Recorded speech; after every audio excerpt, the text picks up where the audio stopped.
Good morning to all of you. आप सभी प्यारे स्टूडेंट का मैं सत्येंद्र सर बैंकॉन्स टेक्निकल एकेडमी के ऑफिशियल यूट्यूब चैनल पर स्वागत करता हूं।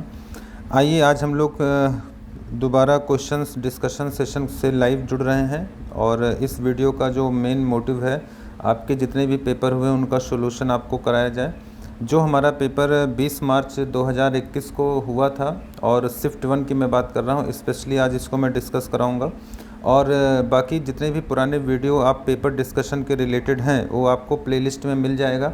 तो जो भी मेरे प्रिय छात्र डिस्कशन क्लास को ना देख पाए हों वो जाके प्लेलिस्ट में, वहाँ पेपर डिस्कशन के नाम से हमने प्लेलिस्ट बनाया हुआ है जिसमें 19 के दोनों शिफ्ट हो चुके हैं और आज हम 20 के फर्स्ट शिफ्ट में डिस्कशन कर रहे हैं जिसमें क्वेश्चन 1 से क्वेश्चन 25 तक डिस्कस करेंगे।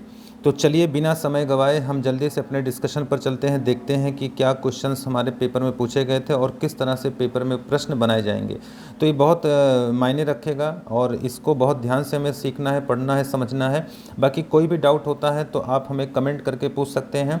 और जो हमारे चैनल पर अगर आप पहली बार आए हैं तो जल्दी से चैनल को लाइक कर दीजिए, सब्सक्राइब कर दीजिए और शेयर कर दीजिए। इतना सहयोग मैं आपसे मांगूंगा जिससे हमारी मेहनत, जो हम आपके लिए इतनी मेहनत करते हैं, उसका एक अच्छा सा रिप्लाई, अच्छा सा रिबर्ट हमें मिल पाए। तो चलिए आगे बढ़ते हैं। बैंकॉन्स technical academy official YouTube channel को आप सब्सक्राइब कर लीजिए अगर आप नए हैं। क्वेश्चन नंबर 1 देखिए, क्वेश्चन नंबर 1 आपके स्क्रीन पर है, आप देख पा रहे हैं। क्वेश्चन नंबर 1 आपके स्क्रीन पर है।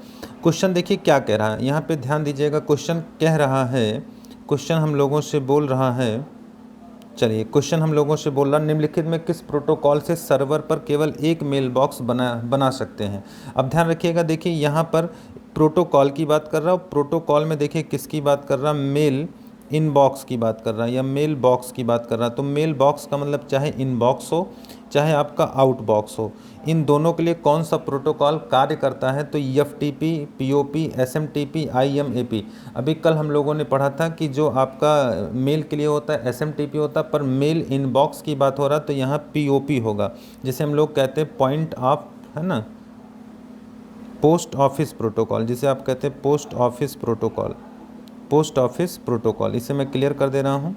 और अगर मैं बात करूँ तो देखिए यहाँ POP होगा। POP का पूरा नाम होता है पोस्ट ऑफिस प्रोटोकॉल। ध्यान रखिएगा, अगर कहीं कोई दिक्कत होता है तो आप एक बार कमेंट जरूर करिए। हमारा नंबर देखिए वहाँ मेंशन किया गया है ऊपर 7705077167।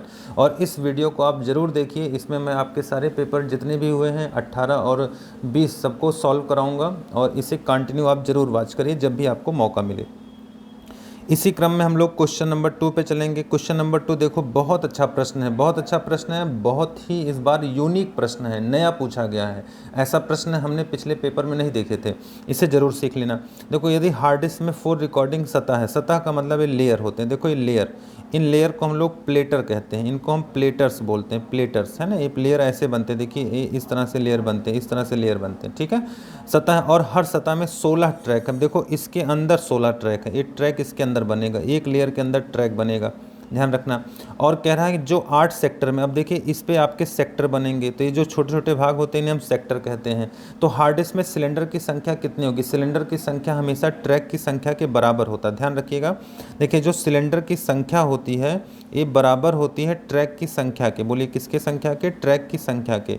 तो जरा बताओ कितने ट्रैक इसमें बताया है, तो इसमें 16 ट्रैक बताया है। तो इसमें कितने सिलेंडर लगेंगे, 16 सिलेंडर लगेंगे। ध्यान रखिएगा, मैं आपको पढ़ाया हूँ कि देखिए जब हम बात करते हैं, देखिए ये आपका जो ये मौके बना, ये एक लेयर है, इसे हम लोग लेयर कहते हैं ना। इसमें देखिए 4 रिकॉर्डिंग लेयर हैं। अब इस लेयर में जो सर्कल बन रहा है, देखो ये ट्रैक होता है, पर इसे जब हम डिवाइड करते हैं तो ये जो छोटा एरिया बनता है इसे हम लोग सेक्टर कहते हैं। और ध्यान रखिएगा इसी तरह लेयर 4 हैं। तो पूछ रहा कितने इसमें, देखो सिलेंडर, सिलेंडर इस तरह से होते हैं जो लेयर है ना, जो लेयर को रखते हैं। तो जितने ट्रैक बनते हैं उतने सिलेंडर, 16 ट्रैक हैं तो 16 सिलेंडर बनेंगे। एक बार इस वीडियो को बैक करके देख लीजिएगा, अगर कोई डाउट होता तो मुझे कमेंट करके पूछ लीजिएगा। ये 16 सिलेंडर इसमें राइट आंसर होगा, ठीक है। चलिए आगे बढ़ते हैं नेक्स्ट क्वेश्चन पर। क्वेश्चन नंबर 3, देखिए बच्चे हमसे बार बार कह रहे थे सर लिब्रे ऑफिस का क्वेश्चन नहीं दिया था। देखिए लिब्रे ऑफिस का क्वेश्चन यही दिया हुआ है। दरअसल क्वेश्चन 1-2 दिए थे तो हम जान नहीं पाए, लिब्रे ऑफिस का क्वेश्चन है। अब आपसे मैं पूछूंगा सर इसमें क्या पूछ रहा है, देखो लिब्रे ऑफिस इम्प्रेस, तो ये इम्प्रेस पावर पॉइंट के जैसा काम करता है। जैसे हमारा ऑफिस में पावर पॉइंट होता है MS ऑफिस में, वैसे लिब्रे में आपका क्या होता है भैया, इम्प्रेस होता है, तो प्रेजेंटेशन के जैसा काम करेगा। तो इम्प्रेस कैसा सॉफ्टवेयर है, प्रेजेंटेशन सॉफ्टवेयर होगा। आई होप आपके समझ में आ गया होगा। चलिए इसी ऑर्डर में हम आगे बढ़ेंगे। इंटरनेट के उपयोग हेतु मॉडेम से मॉडेम कनेक्शन बनाने के लिए, देखो मॉडेम से मॉडेम, इसका मतलब इसे हम लोग कहते हैं डायल अप, इसे डायल अप कहा जाता है, जिसमें हम नंबर डायल करके, देखो नंबर को डायल करके कनेक्शन बनाते हैं। जैसे आपका मोबाइल फ़ोन है, तो जब हम अपने मोबाइल में है ना, वहाँ देखिए नोटिफिकेशन में मोबाइल डाटा ऑन करते हैं तो वह जाके सर्वर पे है ना डायल करता है, तो वहाँ एक मॉडेम है जिस मॉडेम पर वो डायलिंग देता है। तो ऐसे कनेक्शन को डायल अप कनेक्शन कहते हैं ना, ध्यान रखिएगा। चलिए आगे बढ़ेंगे इसी क्रम में। क्वेश्चन नंबर 5 बहुत ध्यान से समझिएगा, अच्छा प्रश्न है। क्वेश्चन नंबर 5 क्या कह रहा है, निम्नलिखित में कौन सा कथन सही है कौन सा गलत है, इसे आपको बताना है। पहला स्टेटमेंट दिया है सॉफ्टवेयर शब्द का अर्थ, देखिए पहला स्टेटमेंट कह रहा है सॉफ्टवेयर शब्द का अर्थ कंप्यूटर प्रोग्राम या फंक्शन या संबंधित डॉक्यूमेंट से है, तो जाहिर सी बात है सही है, ये सही है। अच्छा, कार्य करने के लिए कंप्यूटर में सॉफ्टवेयर और हार्डवेयर दोनों होने चाहिए, तो दोनों सही है, पहला भी सही है दूसरा भी सही है, इसका मतलब सत्य सत्य है ना, ऑप्शन डी सही होगा। चलिए इसी क्रम में हम लोग 6 नंबर पे चलेंगे। 6 नंबर क्या कहता है, PDF डॉक्यूमेंट या माइक्रोसॉफ्ट एक्सेल सीट को माइक्रोसॉफ्ट वर्ड में के रूप में शामिल किया गया। इसका मतलब देखो एक्सेल का अगर कोई फाइल है तो उस फाइल को हम लोग PDF भी बना सकते हैं। तो PDF एक तरह का ऑब्जेक्ट है जो हमें एक फीचर देता है, तो हम अपने एक्सेल के फाइल को PDF में भी कन्वर्ट कर सकते हैं। तो PDF एक ऑब्जेक्ट होगा जो उस पर काम कर रहा होगा। क्लियर हो गया। चलिए आगे बढ़ेंगे। क्वेश्चन नंबर 7 देखो बहुत अच्छा प्रश्न है। 7 क्या कह रहा है, माइक्रोसॉफ्ट वर्ड 2007 की बात कर रहा है। फॉन्ट के आकार की साइज क्या होगा, तो ध्यान रखना यहाँ कीबोर्ड का प्रश्न पूछा है। कीबोर्ड से हमने पढ़ा है कि जो मिनिमम फॉन्ट होता है साइज 1 होता है और जो मैक्सिमम होता है उसकी साइज होती है 1638 होता है, और जो बाय डिफ़ॉल्ट वैल्यू होता है वो आपका 11 होता है। तो इसमें देखिए 1 और 1638 वाला ऑप्शन सही हो जाएगा। क्या कन्फर्म है। आगे बढ़ेंगे। नेक्स्ट क्वेश्चन, माइक्रोसॉफ्ट वर्ड में कीबोर्ड शॉर्टकट की कंट्रोल+A, कंट्रोल+A का मतलब होता है ऑल सेलेक्ट, इसका मतलब हम लोग कहते हैं ऑल सेलेक्ट। अब इसे पढ़ लेते हैं ऑप्शन में। फाइल के सभी सामग्री का चयन हो जाता है, बिल्कुल सही बात है। फाइल मेल मर्ज होता है, गलत बात है। चयनित रंग हाईलाइट होता है, गलत बात है। हाइपरलिंक नहीं, तो इसका पहला ऑप्शन सही होगा। फाइल के सभी सामग्री मतलब जितने भी टेक्स्ट हैं उनको हम चयन कर लेते हैं, चयनित कर लेते हैं, सेलेक्ट कर लेते हैं। चलिए इसी क्रम में हम लोग 9 नंबर पर आते हैं। एक बार ज़रूर कमेंट करके बताइएगा कि वीडियो कैसा लगा और आपको है ना चीज़ें बेहतर हुई, क्लियर हुई या नहीं क्लियर हुई। और अगर कोई प्रॉब्लम होता है तो हमारा जो पेड बैच चलता है बैंकॉन्स टेक्निकल एकेडमी ऐप, आप गूगल प्ले स्टोर से डाउनलोड कर लीजिए, उस पर साइनअप कर लीजिए और साइनअप करके हमारे पेड कोर्स से आप जुड़ सकते हैं। किसी भी प्रकार का अगर प्रॉब्लम होता है तो संस्था के नंबर पर बात करके आप है ना उस प्रॉब्लम को सॉल्व कर सकते हैं या अपनी बात यहाँ रख सकते हैं। चलिए निम्नलिखित में किसे वेब एड्रेस के नाम से, देखो वेब एड्रेस हमेशा URL को कहते हैं, क्योंकि URL ही पाथ होता है जो हमें प्रोवाइड करता है वेब एड्रेस को। तो यूनिफॉर्म रिसोर्स लोकेटर इसका सही ऑप्शन होगा, सही आंसर होगा। चलिए आगे बढ़ेंगे। क्वेश्चन नंबर 10 देखो, डिफ़ॉल्ट रूप से माइक्रोसॉफ्ट एक्सेल, देखो अब ध्यान रखना यहाँ एक्सेल भी कह रहा है, सेल में टेक्स्ट, देखो यहाँ टेक्स्ट कह रहा है। अगर ये नंबर कहता तो अलग बात हुई, अगर नंबर कहता तो यहाँ पे राइट हो जाता, पर इसने टेक्स्ट बोला है तो टेक्स्ट में देखिए क्या होगा, लेफ्ट होगा। तो यहाँ कौन सा अलाइनमेंट होगा, लेफ्ट। लेफ्ट का मतलब बायां, बायां का मतलब डी वाला ऑप्शन सही होगा। क्लियर है। चलिए क्वेश्चन नंबर 11, हम कंप्यूटर की गति को माइक्रो सेकंड में व्यक्त करते हैं, निम्नलिखित में कौन एक माइक्रो सेकंड के बराबर है। देखो माइक्रो सेकंड का मतलब 10 की घात -6, इसे माइक्रो कहा जाता है। तो 10 की घात -6 को माइक्रो कहते हैं, 9 को नैनो कहते हैं, 3 को मिली कहते हैं, है ना। तो ये ध्यान रखिएगा। तो इस तरह से हम इसे पढ़ते हैं। 12 को पीको कहते हैं, ये पॉइंट हमें पता होना चाहिए। चलिए आगे बढ़ते हैं। निम्नलिखित में कौन वर्ड प्रोसेसिंग सॉफ्टवेयर नहीं है। देखो वर्ड प्रोसेसिंग जिसमें हम टेक्स्ट का काम करते हैं, तो टेक्स्ट का काम नोटपैड में होता है, वर्ड में होता है, वर्डपैड में, एक्सेल में नहीं होता। क्यों, क्योंकि एक्सेल फार्मूला के लिए होता है ना, ये फार्मूला। तो एक्सेल इसका आंसर हो जाएगा MS एक्सेल, जो वर्ड प्रोसेसिंग सॉफ्टवेयर नहीं है। ये वाला ऑप्शन सही होगा। क्वेश्चन नंबर 13 बहुत अच्छा क्वेश्चन है, जितनी तारीफ करूँ उतना कम होगा। गूगल हैंगआउट निम्नलिखित में किसका उदाहरण। देखो गूगल हैंगआउट चलता है। जैसे आपने कहा नहीं कि आजकल अगर हम लोग बात करें तो व्हाट्सअप नहीं है, व्हाट्सअप के जैसा ही है। तो व्हाट्सअप का मतलब है मैसेज का काम करता है, गूगल हैंगआउट मैसेज का काम करता है। तो मैसेज का मतलब है टेलीफोन सेवा है, इंटरनेट टेलीफोन सेवा का मतलब वो हमें मैसेज का काम कराता है।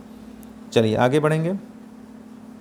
माइक्रोसॉफ्ट वर्ड 2007 की फाइल के पेज सेटअप समूह में निम्नलिखित में कौन सा मार्जिन मौजूद नहीं है? तो हमने बताया था, ये क्वेश्चन रिपीट हुआ है। आपका नैरो मार्जिन होता है, वाइड मार्जिन होता है, मिरर्ड मार्जिन होता है, पर फ्रेम्ड नाम का मार्जिन नहीं होता है। तो इसका आंसर होगा फ्रेम्ड। फ्रेम्ड नाम की मार्जिन नहीं होता। D is our right answer. चलिए इसी क्रम में हम आगे बढ़ेंगे।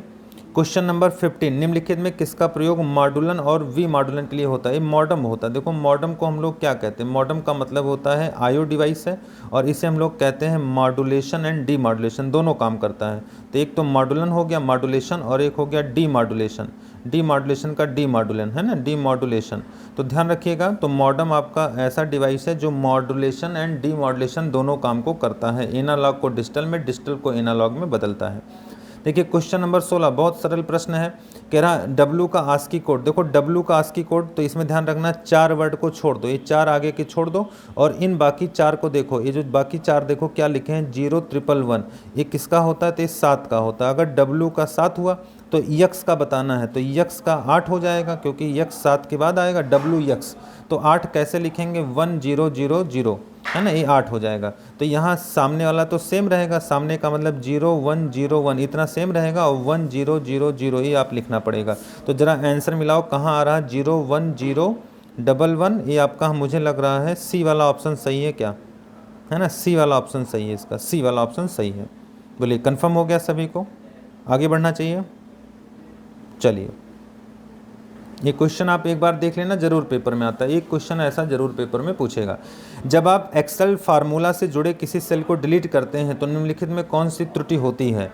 देखिए ध्यान रखना, जैसे हमने कोई फार्मूला लिखा, वो फार्मूला सेल में लिखा, और हमने इस सेल को डिलीट कर दिया, तो जब सेल को डिलीट कर देंगे तो पता नहीं मिलेगा। भाई सेल आपका फार्मूला मतलब सेल डिलीट तो फार्मूला डिलीट, तो जब पता नहीं मिलेगा तो रेफरेंस नाम का एरर बनता है। इसे हम लोग कहते हैं रेफरेंस एरर।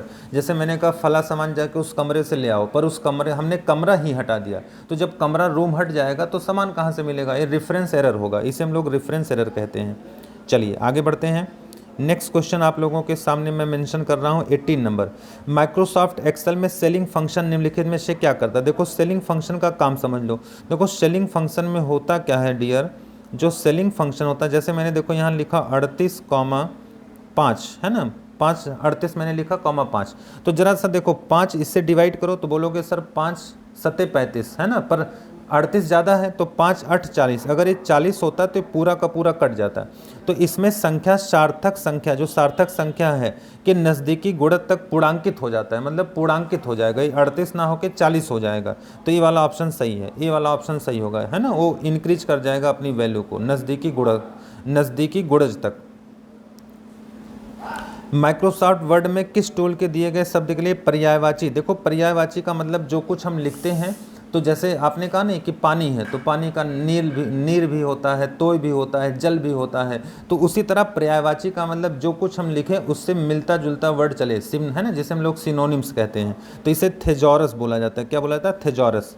ऐसे शब्द को थेजॉरस बोलते हैं। चलिए आगे बढ़ते हैं। निम्नलिखित में से यूएसए मान के आधार पर ओसीआर क्या है? तो इसका पूरा नाम हम जानते हैं, ऑप्टिकल कैरेक्टर रिकॉग्निशन, या रीडर भी कह सकते हैं। देखिए ऑप्टिकल कैरेक्टर रिकॉग्निशन, इसका पूरा नाम है ऑप्टिकल कैरेक्टर रिकॉग्निशन। अगर नहीं दिया रिकॉग्निशन तो रीडर भी सही होगा। अब ध्यान रखना, अभी जो होता है ना, ये काम क्या करता है? देखो ये काम करता है आस्की कोड पर, है ना। ओसीआर किस पे काम करता है? तो हमने पढ़ा है आस्की कोड पर काम करता है, American standard code for information interchange. तो इसलिए ओसीआर ए के नाम से जाना जाता है, इसको हम लोग ओसीआर ए कहते हैं। तो बी वाला ऑप्शन सही होगा। चलिए आगे बढ़ेंगे। क्वेश्चन नंबर 21, निम्नलिखित में किसके वर्कशीट के कॉलम में मौजूद केवल उन डाटा को देखा जा सकता है जो मानदंडों को पूरा करते हैं? देखो जैसे हम कभी कोई चीज़ खरीदारी करते हैं तो हमने वहाँ देखो फ़िल्टर मार देते हैं। फ़िल्टर का मतलब भाई हमें 200 रुपये का ही प्रोडक्ट दिखाओ। तो फ़िल्टर जो होता है, फ़िल्टरिंग वर्ड क्या करता है? वो मानदंड को पूरा करने वाले ही वैल्यू को दिखाता है। ठीक है, आगे बढ़ते हैं। 22 नंबर देखो, माइक्रोसॉफ्ट एक्सेल में इंसर्ट फंक्शन विंडो खोलने के लिए निम्नलिखित किस कीबोर्ड शॉर्टकट का प्रयोग किया जाता है? अब देखो इसका क्या मतलब, जैसे मान लो हम एक्सेल में काम कर रहे हैं और इस एक्सेल में हम फार्मूला लिखना चाहते हैं। तो जब फार्मूला लिखना चाहते हैं तो फार्मूला विंडो हमें खोलना पड़ेगा, तभी हम फार्मूला लिख पाएंगे। तो इसका शॉर्टकट की क्या होता है, इसका शॉर्टकट क्या होता है, शिफ्ट के साथ F3। तो शिफ्ट के साथ अगर हम F3 प्रेस करेंगे तो हमारा फार्मूला विंडो खुल जाएगा। बोलो कंफर्म हो गया, आगे बढ़ें। चलिए 23 देखो, निम्नलिखित में किसमें ट्रांजिस्टर और लैच, ध्यान रखना जब लैच की बात करें या जब फ्लिप फ्लॉप की बात करें, चाहे फ्लिप फ्लॉप बोले चाहे लैच बोले, तो दोनों में स्टैटिक रैम लगाना, ध्यान रखना स्टैटिक रैम हम आंसर लगाते हैं, ठीक है। कोई डाउट तो नहीं है।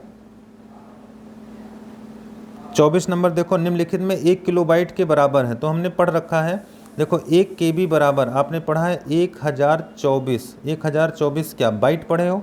अब बाइट को भी बिट में लाओ, बाइट को भी बिट में लाओ तो 8 से गुणा कर लो। तो 1024 को जब 8 से गुणा करोगे तो आपका आंसर आ जाएगा 8192। ये डी वाला ऑप्शन सही होगा। क्लियर है। चलिए इसी क्रम में हम आगे बढ़ेंगे। लास्ट क्वेश्चन है आज के इस सेशन का, लास्ट क्वेश्चन होगा। आई होप आपने काफ़ी एंजॉय किया होगा, बहुत चीज़ें क्लियर हो गई होंगी। और इस पेपर का जो प्रैक्टिस मैं करा रहा हूँ, जो इस पेपर का मैं डिस्कशन करा रहा हूँ, ये इसीलिए मैं करा रहा हूँ कि आपके देखिए 8 शिफ्ट में पेपर हुए थे, तो जाहिर सी बात है आपका 2020 में 8 पेपर हुए, 8 पेपर का मतलब 400 क्वेश्चन हुए। 2018 में 4 शिफ्ट में पेपर हुआ था, तो उसमें आपके 200 क्वेश्चन हुए, लगभग 600 क्वेश्चन मैं आपको डिस्कस कराऊंगा। और ये आपके एग्जाम में डेफिनेटली 10 क्वेश्चन मिलेगा, ध्यान रखिएगा। इस सेशन को बड़ा इंपॉर्टेंट समझ के आप पढ़िएगा।